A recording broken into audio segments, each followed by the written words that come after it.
Makanya ketika kita mendakwakan dakwah tauhid ini, kita dimusuhi oleh umat. Dimusuhi oleh siapa? Oleh dai-dai yang menyesatkan. Dari tokoh-tokoh ahlul bidah wasyirik. Mereka nggak senang dengan dakwah tauhid ini. Maka kita mendakwakan dakwah tauhid mulai dituduh oleh mereka dengan berbagai macam tuduhan. Tuduhan apa? Wahabi, sesat, keras, dan segala macam sudah tuduhannya. Karena apa? Kita mendakwakan dakwah tauhid.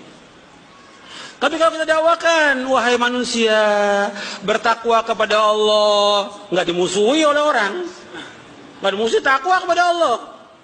Suruh takwa. Coba kalau dibahas, apa mana takwa itu? Apa intinya takwa? Mentauhidkan Allah, menjauhkan syirik. Ya dimusuhi kita. Kalau cuma takwa aja, atau umpamanya kajiannya membahas tentang masalah rumah tangga, ya nggak bakal dimusuhin.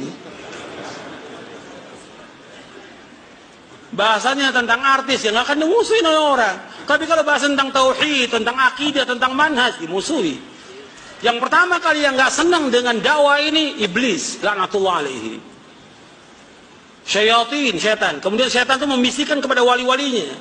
Siapa wali-walinya? Yaitu a'immatul mudillin, imam-imam yang menyesatkan.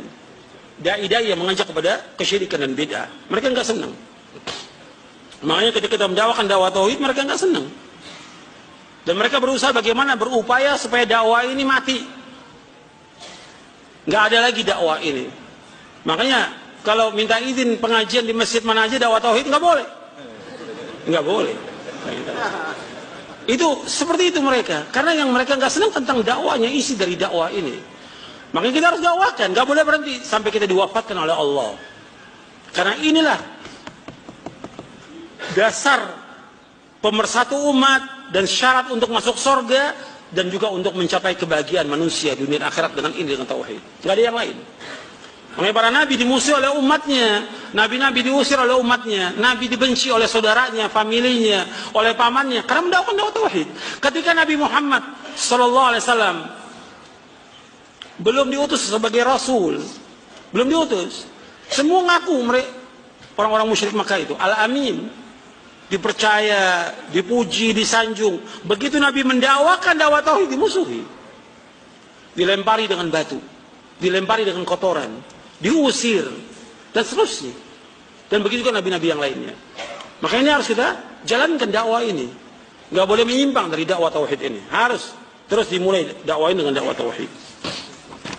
Kalau orang mengatakan kan ada ustadz yang lain yang sudah menyampaikan, ya tetap kita juga menyampaikan. Karena semua dai harus paham tentang apa? Tentang tauhid. Kalau dai nggak paham tentang tauhid, ya bagaimana dia berdakwah? Setiap dai wajib paham tentang tauhid. Dia wajib belajar tentang tauhid. Paling nggak dia harus namatkan kitab ini 5 kali tamat. Gitu. Paling nggak 5 kali tamat. Baca dulu paham. Karena belum tentu dibaca sekali paham. Gitu. Karena umumnya orang baca sambilan. Sama seperti orang dengarkan radio Roja, TV Roja sambilan. Nggak bakal dapat ilmu. Atas 10 tahun dengarkannya. Nggak bakal dapat ilmu. Antum ngaji juga antum nggak sungguh-sungguh, nggak serius, nggak mencatat, nggak dapat ilmu. Makanya harus perhatikan ini. Dakwah ini penting. Setiap dai harus paham tentang dakwah ini. Saya akan jelaskan tentang para dai, dia harus mendakwakan dakwah tauhid. Saya ambil dari bab yang selanjutnya, bab yang kelima. Karena kalau antum lihat para dai ini tidak memulai dakwahnya dengan dakwah tauhid. Antum lihat di bab yang kelima, berdakwah kepada syahadat la ilaha illallah. Kita lihat ayatnya, dan saya akan jelaskan ayatnya ini. Halaman 71. Allah berfirman, "Qul hadhihi sabili ad'u ila Allah 'ala basiratin ana wa man ittaba'ani wa subhanallahi wa ma ana minal musyrikin." Katakanlah Muhammad, inilah jalanku, aku dan orang-orang yang mengikutiku, mengajak kalian kepada Allah dengan ilmu, Maha Suci Allah, dan aku tidak termasuk orang-orang musyrik. Al-Imam Ibnu Katsir menjelaskan, Allah Ta'ala berfirman kepada Rasulnya yang diutus kepada jin dan manusia, Allah Azza wa Jalla memerintahkan agar beliau mengabarkan kepada manusia bahwa ini jalan beliau, yaitu tariqah, suluk dan sunnah beliau berupa dakwah mengajak manusia kepada syahadat la ilaha illallah. Tidak ada yang berhak diibadahi dengan benar melainkan Allah, yang tidak sekutu bagi Allah.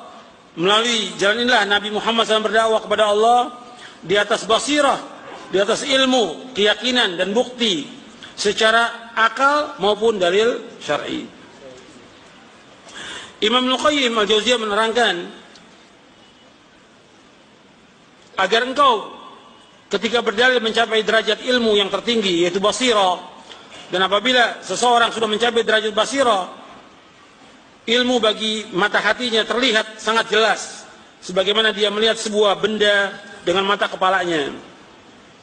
Demikian pula keusuhan yang dimiliki para sahabat radhiyallahu anhum yang tidak dimiliki oleh umat Islam yang lain.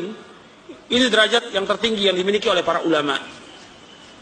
Jadi para sahabat bukan hanya dia belajar aja dengan Nabi Muhammad SAW, tapi diberikan oleh Allah basirah. Artinya kedalaman melihat dengan mata hatinya. Itu kehebatan yang kata Ibnu Qayyim hanya dimiliki oleh para sahabat aja.